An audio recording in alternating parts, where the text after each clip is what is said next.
آج کی اس ویڈیو میں ہم ذکر کرتے ہیں افلاطون کا نظام تعلیم۔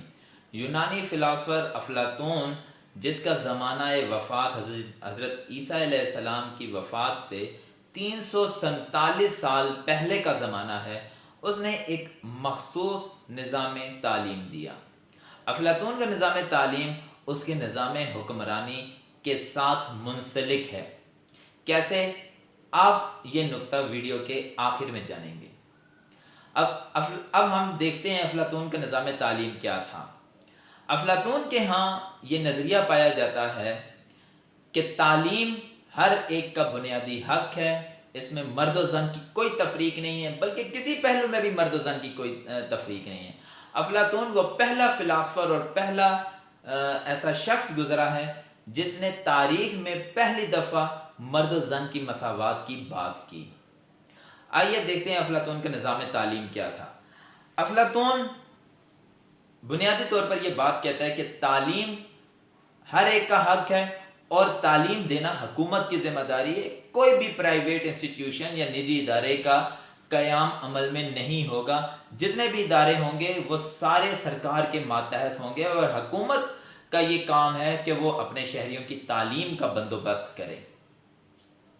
افلاطون کے ہاں بچے کو 3 سے 6 سال تک کی عمر کے بچے کو قصے اور کہانیاں سنائی جائیں گی۔ یہ جو پہلا دور ہے بچے کی تعلیم کا، جو 3 سال سے 6 سال تک کا دور ہے، اس میں بچوں کو قصے اور کہانیاں سنائی جائیں گی۔ اس کے علاوہ بچوں کو کوئی تعلیم نہیں دی جائے گی۔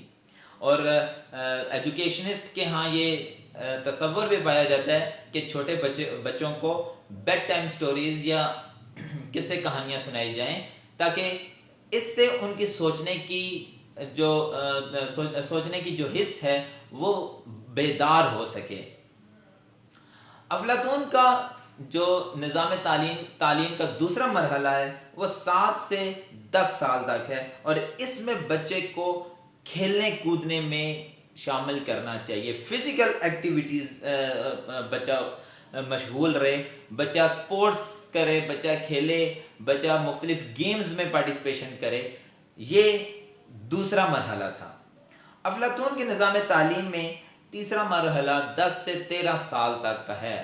بچہ 10 سے 13 سال تک کی عمر میں پڑھنا لکھنا سیکھے گا، اور یہ افلاطون کے سکول کا حصہ ہے کہ 10 سے 13 سال تک کے عمر کے بچوں کو پڑھنا اور لکھنا سکھایا جائے گا۔ اس کے بعد اگلے مرحلے یعنی 14 سے 16 سال تک کی عمر کے بچوں کو شاعری اور موسیقی سکھائی جائے گی۔ بچوں کو پوئٹری سکھائی جائے گی، ان کو میوزک کے بارے میں تعلیم دی جائے گی۔ اس سے انسان کے اندر حس جمالیات کو فروغ حاصل ہوتا ہے۔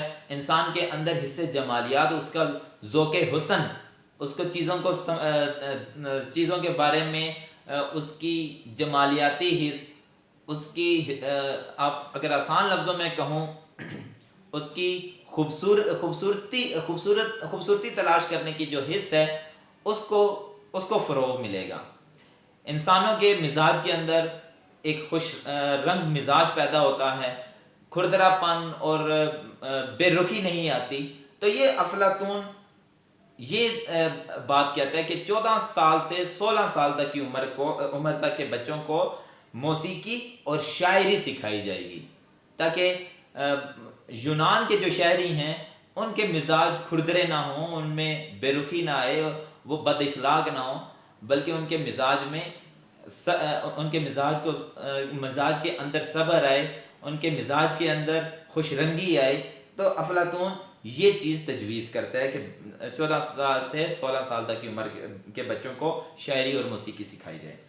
16 سال سے 18 سال تک کی عمر کے بچوں کو ریاضی سکھائی جائے گی۔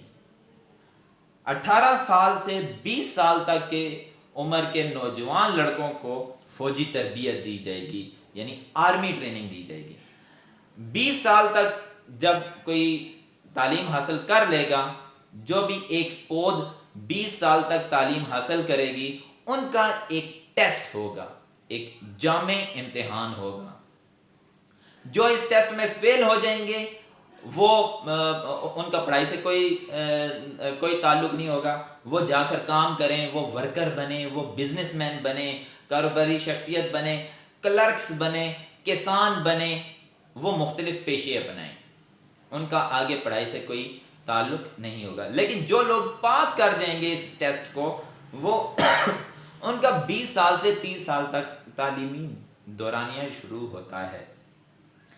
اس دورانیے میں، اس 10 سالہ تعلیم میں مزید فوجی تربیت دی جائے گی، ریاضی کے ساتھ ساتھ ایسٹرونومی، ارتھمیٹک، جیومیٹری، یہ ان مضامین کی تعلیم دی جائے گی۔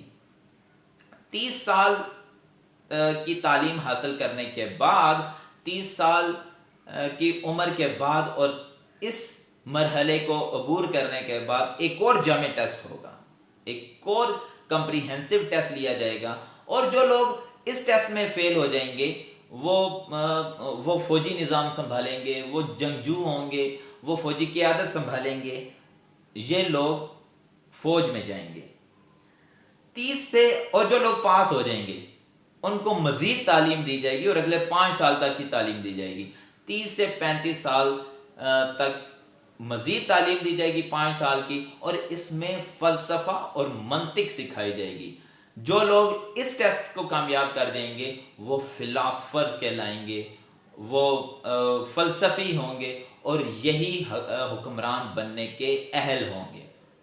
جو لوگ 35 سال تک اس کے بعد ٹیسٹ پاس کر لیتے ہیں، اگلے 15 سال کے لیے ان کو عملی زندگیوں میں بھیجا جائے گا، ان کو تجربات سیکھنے کے لیے بھیجا جائے گا۔ 50 سال کی عمر کے بعد ان سے پھر ایک ٹیسٹ لیا جائے گا، اور اس ٹیسٹ کے نتیجے میں کامیاب ہونے والے امیدوار حکمران بنیں گے، کیونکہ افلاطون کہتا ہے کہ حکمران وہی ہوں گے جو فلاسفرز ہوں گے۔ افلاطون ایک آئیڈیل اسٹیٹ کا کنسپٹ دیتا ہے، ایک مثالی ریاست کا تصور دیتا ہے جس میں حکمران فلاسفرز ہیں، اور فلاسفرز اتنی تعلیم حاصل کرنے کے بعد حکمران بنیں گے۔ امید ہے آپ نے اس ویڈیو سے استفادہ کیا ہوگا۔ اگر آپ کے ذہن میں کوئی کوسچن ہے، کوئی رائے ہے، کوئی بات شیئر کرنا چاہ رہے ہیں تو کمنٹ سیکشن میں جا کر اپنی رائے کے متعلق مجھے جاننے کا موقع دیجیے۔ بہت شکریہ۔